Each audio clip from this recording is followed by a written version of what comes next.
Anyway, we've got somebody who's not insecure, or at least we hope he's not, anyway, because he's about to become coronated as King of the United Kingdom. I think you're talking about your producer of Great Britain and Northern Ireland.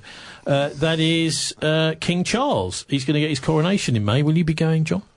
Oh, absolutely. I mean, I've been given, first-class tickets for the front of the queue there. The problem is, there's been... I've even beaten those two from the breakfast, the mid-morning TV. Phil and what's the name? Well, there are a few problems, aren't there? Because quite a lot of people have been pulling out of the concert. So Elton John's pulled out. Yeah, there's a whole list of them. Spice Girls. Yep. And I don't know if it's quite how much of a success this whole thing's going to be. And I spoke to a chap called Justin Walker, who's loosely connected with the UK column and various other Marvin campaigns. will do a song for him. Justin's campaign's been around something called the Bradbury Pound, which is a Treasury-produced piece of money, which is spent into the economy with no debt. Apparently, most of the money that the Treasury spends is borrowed from the banks, and therefore... It's not like the Bristol pound, is it? Similar. Oh, my God, then we are in trouble. Dragged into... Well, yeah, but it's a national version of it, but which you can use... We are in trouble, Which you can use to pay taxes and things like that. But the Bradbury Pound is actually a very good idea. It's the idea that the government can just spend money into the economy. It doesn't have to borrow from the city and then pay that money back, because we are going into trillions of debt and a debt trap, a debt spiral, which means ever since 2008 the government hasn't really been in a position to do anything. It's just got to spend its time paying back all these debts and figuring out where it's going to get that money from. So anyway, Justin is running a campaign this year, at the moment actually, in the run-up to the coronation of King Charles, where he's encouraging people to download his letter and send it to the Duke of Norfolk, who's organising the coronation. That's very nice of him. Prince Charles, as he was then, was a strong advocate, and probably still is a strong advocate, for small, medium-sized farms. And I know he had particular support for the hill farmers up in the Lake District. When I worked for a local newspaper, I'd met farmers who had actually put him up for the night and found him to be absolutely delightful. And we know he looks after rural crafts, rural communities. That's what we're told. And he apparently has these interests. However, he is supporting something, the World Economic Forum, the Great Reset, the Green New Deal, which is a complete antithesis. It's the complete opposite to what he apparently believes in. So he is there at the forefront of the Great Reset, which is bringing in, of course, digital ID, central bank digital currencies, social credit schemes, artificial intelligence on steroids. It can lead to transhumanism. I mean, what we see being rolled out in communist China is going to be rolled out here. Digital enslavement. So what on earth is going on? Because that man has supposedly spiritual values, and Julian introduced him to organic farming.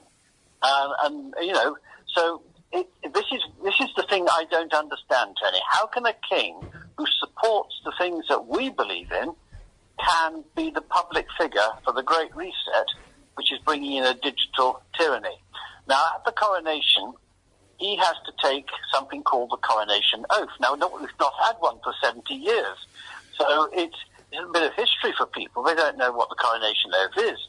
Well, most of it is to do with protecting the Church of England, but the first bit of it is all about protecting the laws and customs of our land. And the laws and customs are the common law. We are a common law country. What does that mean? A common law country is where you have trial by jury. It means where you have a jury of your peers deciding whether you are innocent or guilty. But we're not even being told what a common law constitution entails.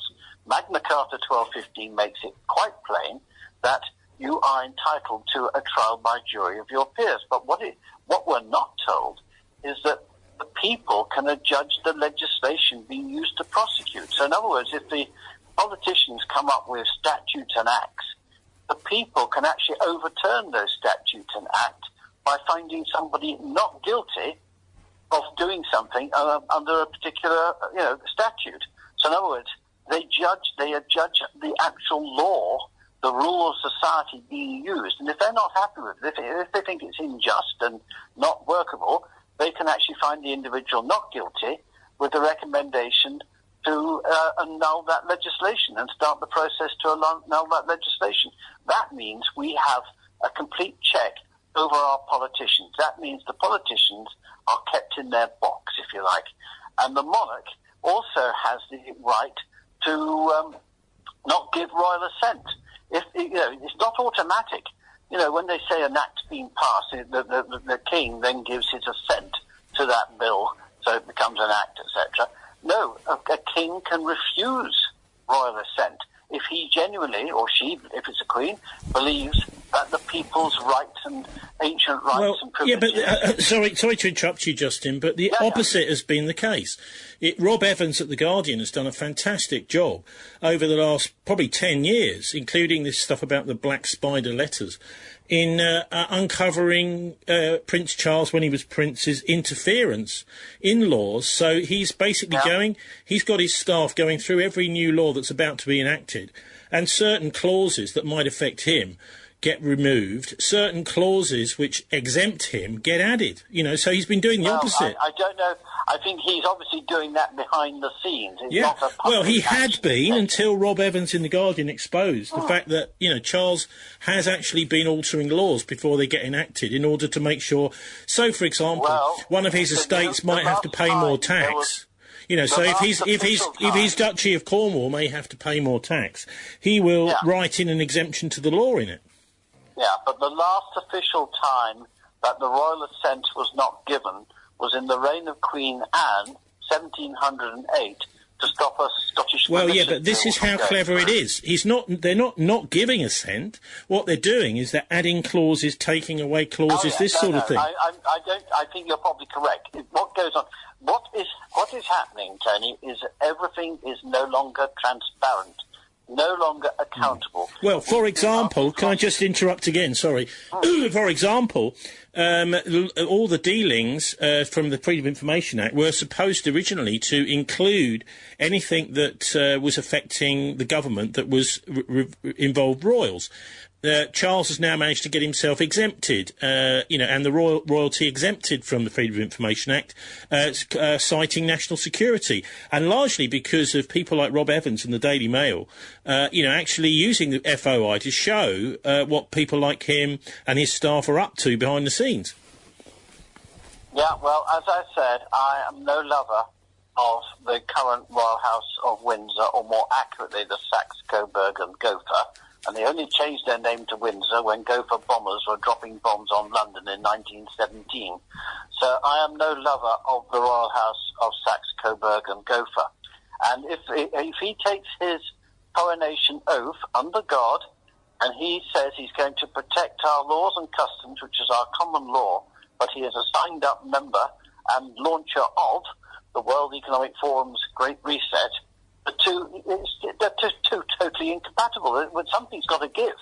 So we have written to the Earl Marshal, who is the Duke of Norfolk, who is responsible for the organisation of the coronation, and we have said before he can take that coronation oath with a clear conscience, he has to retract. There's got to be a royal retraction, a formal royal retraction, a proper signed document retracting all his support for the World Economic Forum, the Great Reset, the Green New Deal, and every aspect of what the globalists have got planned for us. Now, he's clearly not going to retract. We know that, but it's an open letter, so we're getting people to talk about the Constitution, our common law Constitution, and we're encouraging people to get off their backsides, to actually work for their Constitution, and to get behind what we're doing. Okay, so how do listeners actually get behind it? I mean, what do you want people to do? Well, go to commonlawconstitution.org, and you will find the letter in a PDF. We want people to download that PDF and send it to their MPs, saying that they cannot allow the new king to take the coronation oath if he is not going to denounce the World Economic Forum and the Great Reset. Because, as I said, the two are totally incompatible. But, I mean, it's almost like this is Prince Charles's, baby. He's not going to say he doesn't want to do that. Well, we know that. Oh, I mean, we're totally realistic. But what this is going to turn into is a massive constitutional crisis, far worse than Edward VIII and Mrs. Simpson, far worse. Well, isn't it interesting? I mean, this seems to be the way now. The accelerationists are the people that seem to pull a lot of this stuff together. But we've got a support for Ukraine, which actually seems to be creating a bigger crisis than it's supposed to solve. We've got zero carbon, which is creating a bigger crisis than it's supposed to solve. We also had zero COVID, which also created a bigger crisis than it's supposed to solve. Do I see a pattern here? Yes, you do. And some people are saying the globalists are starting to panic a little bit because they're starting to be exposed in greater numbers. I mean, when you've got very articulate people like Neil Oliver talking about things and really stating exactly how our freedoms are being, deteriorated, and how clearly, I mean, one of the things we haven't even discussed is banking and financial matters, which is where I'm usually talking about. The fact is this: every aspect of the global financial world is in private, unelected, and unaccountable hands, where these people meet, the bankers meet in complete secrecy. Now, I'm sorry, money creation and money supply is the lifeblood of the world, for trade, for business, for communities, everything. And it's been decided upon by people who are unelected, unaccountable, and they operate in the shadows in total secrecy. Well, so the website is commonlawconstitution.org. That was Justin Walker. The text of his letter is addressed to the Duke of Norfolk. His Grace the Duke of Norfolk, Earl Marshal, House of Lords in London. And I'll put a link up to the letter. He's asking people to send to him at thisweek.org.uk, and a link to that full interview with Justin as it goes into more detail about why he thinks this aspect of the coronation is so important, John. Do you know, I was really quite taken by the last few paragraphs of what he said about bankers and people like that. And again, I know I'm plugging the book,